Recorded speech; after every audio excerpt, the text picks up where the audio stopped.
Donc, dans cette partie-ci, nous allons parler de la sécurité et des indications et contre-indications de l'électrostimulation. Donc, avant toute séance, il est particulièrement important de vérifier le matériel. Dans le cadre de la sécurité, avant toute séance, voici quelques étapes que je vous recommande particulièrement. Donc, avant toute séance, il va être particulièrement important de vérifier le matériel, vérifier les câbles, la qualité des électrodes, adapter les réglages du patient et une surveillance continue est essentielle durant la stimulation.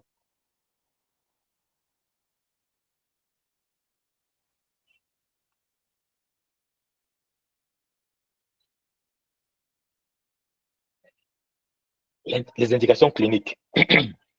L'électrothérapie est indiquée dans de nombreuses situations. Notamment, on va voir les douleurs aiguës et les douleurs chroniques, le renforcement musculaire, l'amélioration de la circulation sanguine, la réduction de la spasticité, la cicatrisation des tissus.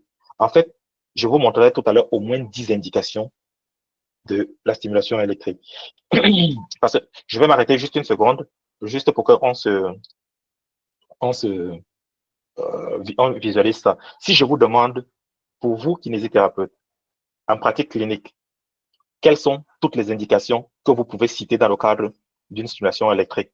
Pour vous, quelles sont les conditions dans lesquelles vous utilisez la stimulation électrique? Je pense que 80% du temps, c'est pour produire une contraction musculaire. Et peut-être 50, on va dire 50% produire une contraction musculaire et 50 autres % du temps, c'est juste pour produire un effet antalgique. Donc, 80% des kinésithérapeutes, d'après la plupart des études, utilisent l'électrostimulation seulement pour ces deux indications-là.